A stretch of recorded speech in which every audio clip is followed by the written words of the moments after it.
Yo, what's up YouTube? Magandang gabi po sa inyo dyan. Ayan, kumusta?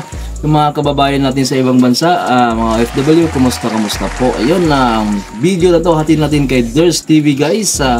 Ilagay ko lang po sa description para mabisitan nyo ang kanyang channel. Ayun, kung kayo pala ay bago sa ating channel, huwag kalimutan mag-subscribe, like, comment at pa-click na rin sa ating notification bell para updated kayo sa ating mga daily na ina-upload. Ayun guys, ang channel ng lumang channel ng TVJ, yung Itbulaga, may 5.32 million subscriber, nakuha na ng Itbulaga tape. Nako, ayan, nasilipin na natin to, baka masilip pa to ng iba.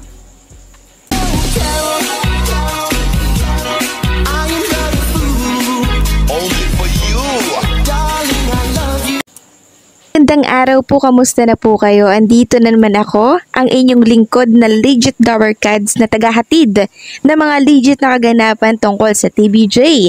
Kaya kung isa kayo sa hindi pa nakasubscribe sa ating channel, nako, i-click nyo na po ang subscribe at bell button dyan sa baba para pag may mga bago akong balita ay mano-notify po kayo agad-agad.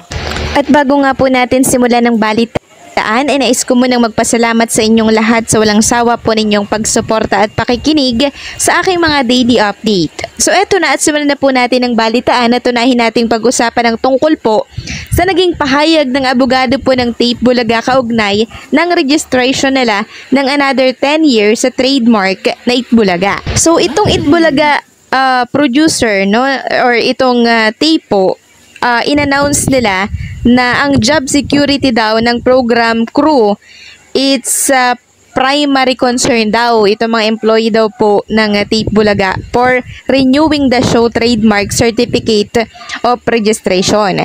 According po kay Lawyer Maggie Garduque, Tape Legal Counsel, had they not done so, the non-renewal could potentially harm the livelihood of workers who opted to stay with Tape Inc. following the departure of Tito Soto, Vic Soto, and Joey De Leon TVJ from the program in May.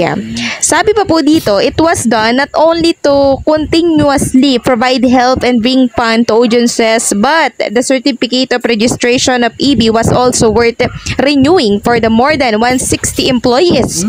So 160 employees pala meron ang Tape Bulaga, no, dito sa na working dito po sa Itbulaga ng Tape. Garduque told the Manila Times. The lawyer also clarified that only 20% of Tape employee left the company when TVJ resigned. So ano ba yung totoo dito, 'di ba? So may nakikita pa tayo na 80% yung sumama po sa TVJ. So hindi natin alam kung alin ba talaga. Oh, the first day that we signed up for Monday.com, our department was already able to connect our yung totoo. Sabi naman ng Tape, 20% daw lang ang sumama dito po sa TVJ. So, hindi natin alam kung alin ba talaga yung totoo, di ba? Sabi pa dito, we can't expect our show to bring joy to others when we know that the people working in front of the camera or those behind the scene are suffering. We're a real family here in EB and we also do the best to care for everyone, Garduque said. The Bureau of Trademark under the Intellectual Property of the Philippines or IPO-PHL issued a certificate of renewal of registration to Tape Inc. for the Itbulaga. So, inisyu na po, di ba, yung registration po na 10 years trademark, which makes the production company the continuous owner of the name Itbulaga. So, sila ngayon yung may karapatan sa trademark po na Itbulaga. Okay? And EB and their logo until 2033. According to the certificate po, according to the certificate from IPO-PHL, the trademark and the trade name was first registered on June 14, 2013 and renewed on June 14 this year. The new registration is valid for another 10 years or until June 14, 2023.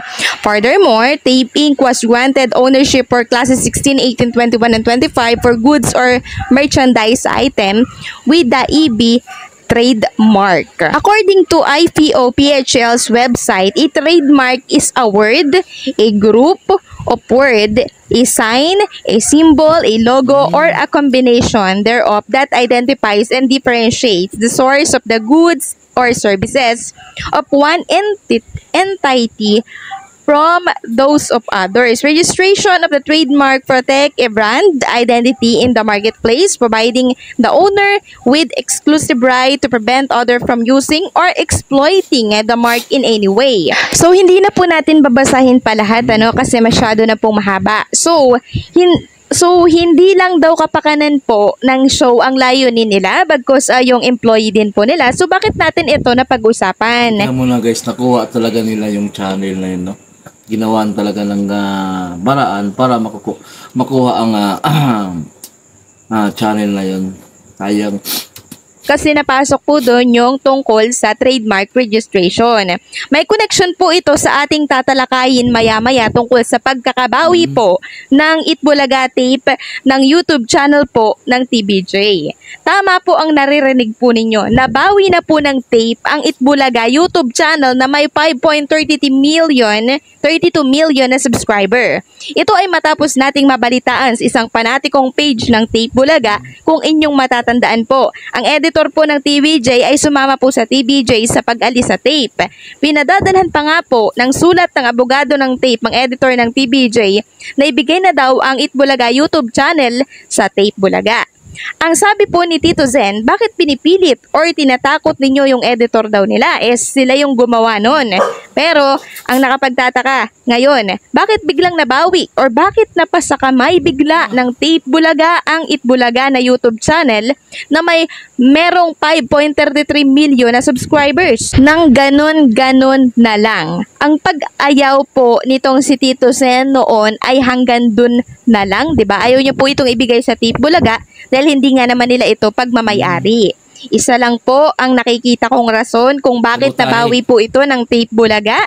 Maaring mali ako, maaring tama din ako. Okay? So makinig po kayo ha. Hindi po ba nirenew po ng Tape Bulaga for another 10 years ang trademark na Itbulaga sa IPO nitong nakaraan? Inaprobahan po yan ng IPO. Okay? Malakas ang kutob ko na itong YouTube channel ay konektado po sa pagkakarenew nila sa IPO na sila muna ang may karapatang gumamit nito hanggat wala pa pong desisyon ng korte. Ngunit subalit at datapwat, pag nakuha na po ng TVJ ang pagpabor po ng batas sa kanila, sila na ulit ang magmamayari po ng YouTube channel at ng trademark na Itbulaga. Sa ngayon, pangsamantala lamang po yan marahil na nasa kamay po ng Tape Bulaga. Dahil marahil nasa kanila pa po yung karapatan ngayon for 10 years, di ba? Kasi sila po ang may registration ng trademark. Teka muna, kasali pala yung YouTube channel sa trademark. Kaya siguro nakuha nila yung channel ng Itbulaga ng TVJ. Ayun, ayos lang yan. Mahabol din ng ng TVJ yung subscriber na yan. Tsaka hindi naman po importante yung subscriber, yung mga tao talaga yung mga nanonood, no? Kahit di ka mag-subscribe, at least maraming taong viewers na nanonood sa'yo, di ba? Diba? Hanggang 2033. Pero hindi pa yan sure. Diba? Hindi pa sure yung 2033 na yan hanggat pinaglalabanan po ng korte ang tungkol dito sa trademark. So kung inyong mapapansin, ang YouTube channel po ng Itbulaga na may 5.33 million, binago na po yung cover photo, maging ang profile picture nito, mga taga-tape na po ang nakalagay doon. Tignan mo na, mas mabuti yan ang pinalitan nila, wag gamitin yung mga litrato ng TVJ. Ayos lang yan, palitan nila yan. So, wag kayong mag-alala, hindi ibig sabihin nito ay sila na po ang nagmamay-ari nito forever, okay? So, hayaan natin na batas po ang kumilos kasi yan po yung nangyayari ngayon. Kaya po yan nasa Tape Bulaga ngayon kasi sinunod marahil ng TVJ kung ano po yung desisyon ng IPO. Kasi, kakasabi ko lang po, 'di ba, na ang trademark ay logo, grupo Ford. So, konektado po kasi itong YouTube channel sa Itbulaga. Kasi Itbulaga nga po yung Itbulaga yung pangalan ng YouTube channel po nila. So, talagang mapupunta po yan sa ngayon sa tape kasi po sila yung nakaregister for 10 years. Sila po yung may karapatan na gumamit ng Itbulaga na trademark. Trademark, Itbulaga yung nakalagay dyan sa YouTube. So, automatic na mapupunta po yan talaga sa tape pangsamantala. Okay? So, ano po ang Ayos lang yan guys, pangsamantala lang at saka huwag kayong mag-alala niyan, channel lang yan, di ba? Yan, nasa kamay na talaga ng Itbulaga tape ang channel ng TVJ noon. Ayos lang yan, laban-laban lang.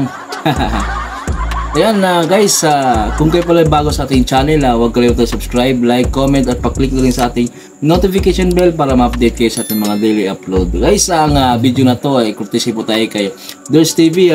Ilagay ko lang po sa description ng kanyang channel para mabisita niyo siya. Ayun, ingat po kayo dyan. God bless po sa inyo. Maraming salamat sa inyong suporta at na-monetize na po tayo. Bye bye. God bless po.